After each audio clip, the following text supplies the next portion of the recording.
Good morning and welcome to First Take. I'm Roz Gold-Onwude, filling in for Molly Kiram, and I'm here with Stephen A. Max, what's up, guys? What's going on? Happy day before Thanksgiving. That's right. Stephen F. Austin wins a big game they're supposed to lose. Maybe you could win a debate today. Stephen A. Smith wins a debate. It'd be the bigger Stephen letter. It's Thanksgiving. It's a time for giving. Let him go ahead and believe what the hell he wants. It's okay. Well, you started it off, Max, so I'll get to the upset, okay? Because there's no better way to start a day than with a good old-fashioned college hoops upset. Last night, Duke, the #1 team in the nation, was wildly upset by Stephen F., not Stephen A., Austin, at home.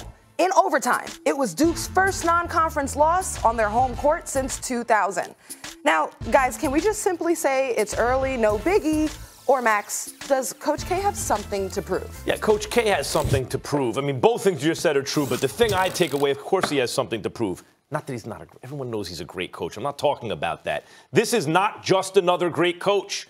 This is the gold standard. Stephen A., who's the greatest coach in the history of college basketball? Mike Krzyzewski. Right. It's Wooden or Krzyzewski, right? I mean, like, Krzyzewski in the modern game has won in, like, things were different then, right? But we're talking about, you know, the greatest coach ever with UCLA and everything. But in Duke, in modern basketball, it's really, really, really hard to do what he's done.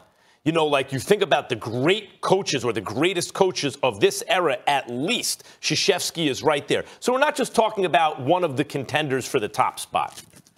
Of course he has something to prove. All the time, Stephen A., like Nick Saban, has something to prove.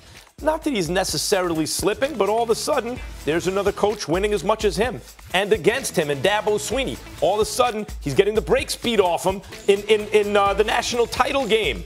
He's getting upset at home by LSU. Like, all of a sudden, does Saban have something to prove? Well, yeah, not that he's not we know he's great, but is he still #1? Is Krzyzewski the best coach in college basketball still? Are we sure about that? I don't know about that. I know Jay Wright he at least won a game with he lost most of his players and won a game, and before that won 2 of the last 3 national titles. I don't know that Krzyzewski's still the best coach in college basketball, Stephen A. Well, listen, you could say that. I would tell you this. Tell me that Mike Krzyzewski, Coach K, has something to prove because they haven't won an NCAA championship since 2015. Okay, I understand. Considering the multitude of All-Americans that you've had at your disposal. I understand that. Outside of that, I don't want to hear that, especially not based off of last night's game. It's college basketball. It's a game in November. It's early in the season, okay? It's not the NCAA tournament. It's not one and done. It's going to have little to no effect on their season whatsoever. And not only that, particularly when it comes to kids, I would remind you that a guy by the name of Cam Reddish came on this show and confessed on national television. One of the biggest reasons that he had a problem last year was because he was busy eating pizza all the time, eating pizza and burgers and all of this other stuff. They're not worried about it. Is entirely plausible that the same team that beat Kansas to start the season, the same team that had just beat Georgetown and others, she sees Stephen F. Austin on the schedule. By the way, that wasn't must-watch TV. I didn't sit down and watch that game live or anything like that. And when I saw it come across, I thought they were talking about you at first. I thought, what, Stephen A. Smith said something about Duke? That's right. We're going to have to talk about this on the show tomorrow. Exactly. Stephen F. Austin. That's right. That's what I'm saying. I mean, come on. You're taking it for granted. You know, it's entirely plausible, particularly basketball. See, it's not football. Football, you only got about 12, 13 games during the college football season, particularly when you're a nationally ranked team. This could cost you, particularly when you got the playoff system to take into consideration when only 4 teams going to be picked. You got to take that into consideration. But with March Madness, the ACC competition, North Carolina up the road having the crew that it has, all of this other stuff, Stephen F. Austin, right before Thanksgiving. Are you seeing cracks in the Krzyzewski wall? No. I'm seeing little. Is that a crack right there? No. If that's the case, they'd be a national champion right now. Well, while it certainly doesn't mean panic for Duke, let's make sure we give Stephen F. Austin their proper credit for pulling off an amazing upset. They did. Absolutely. Good job, Stephen. Oh, Stephen F. Austin. It's the kids. Stephen F. It's about the kids. Okay. We want to give the kids congratulations to Stephen F. Austin. This is a huge You deal. deserve it. Just don't expect me to lose any sleep over Duke losing a game in November. Okay, well then, are you losing sleep over Luka and the Mavs? Because as we move on, fans were pumped up for what was sold as a primetime matchup between Kawhi and PG's Clippers and Luka and his Mavs. But what we got last night was something kind of anticlimactic. The Mavs were exposed as not quite ready, not having enough offense outside of Luka, and they were held to just 38% shooting by a stingy Clippers defense. So, Stephen A., specifically for you, what did you learn about Luka last night? I learned that he needs help, particularly when going against elite teams, and he doesn't have much of it right now in the form of Kristaps Porzingis, who's obviously coming off his nasty injury from a couple of years ago, his nasty knee injury a couple of years ago when he was contaminated by the New York Knicks, and then obviously got traded to the New York Knicks before the trading deadline last year. And this season, I'm looking at him right now. He's averaging 18 a game. He's only shooting 41% from the field, even though a respectable 37% from three-point range. And that 41% was an improvement from days ago. And this is what I would caution you, Max, to think about. When we're talking about Porzingis, remember, as much as we raved about the unicorn, you can't teach 7-3. He can block shots. He defends. He can certainly hit the perimeter shot. Let's keep in mind that he's no longer in the Eastern Conference. He's in a Western Conference where you got a whole bunch of cats that are coming at him. Luka Doncic is a man amongst boys coming into last night's game. Everybody's been talking about he's the rave. He's top 3, particularly after his performance against Houston and James Harden the other night. He's top 3 in the league MVP conversation thus far.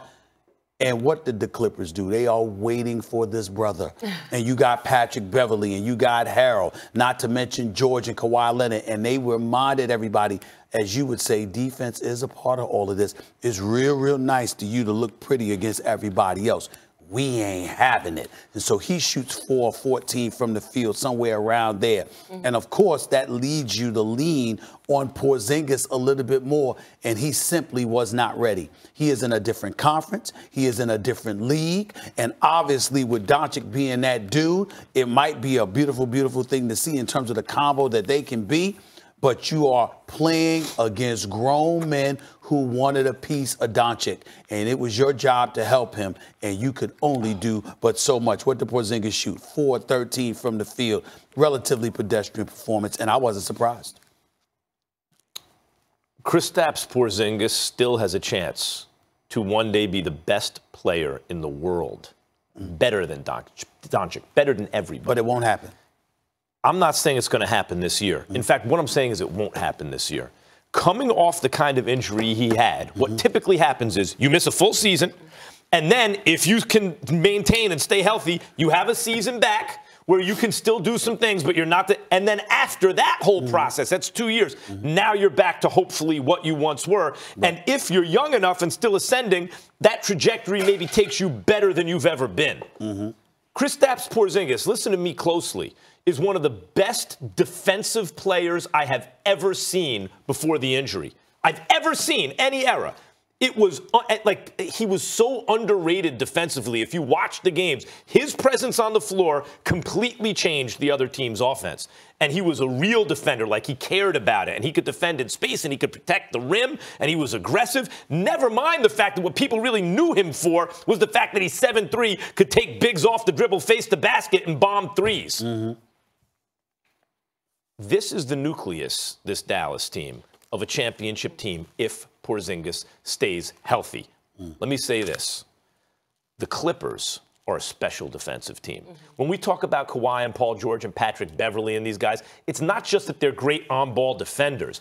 They're not like instinctive defenders the way like Dennis Rodman was or Lawrence Taylor or Troy Polamalu. One of these guys you watch in their sport, you go, oh my God, they have like a radar. They're not those kind of guys. These are like the football equivalent would be like gap discipline guys. These are guys who are real defenders who can not only defend on the ball, but in a team concept. And you saw them funneling, Doncic to the big, to Zubac, and that was working.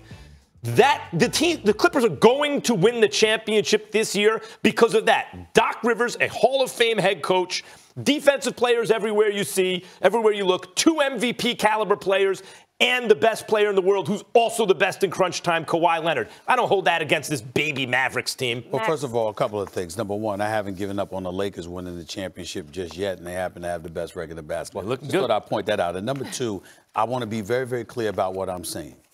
At no time will Kristaps Porzingis, and I like him, and I love me some Rick Carlisle, and Luka Doncic is the man.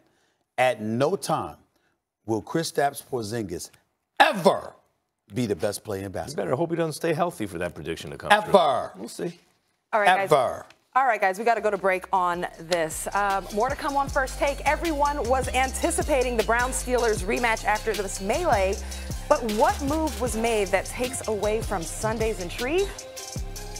That's coming up. Plus, we have a new #1 team in college football playoff, but you're about to find out why the Buckeyes don't deserve it. And you won't want to miss what Kyrie's former teammate is saying about his time in Boston. Don't go anywhere.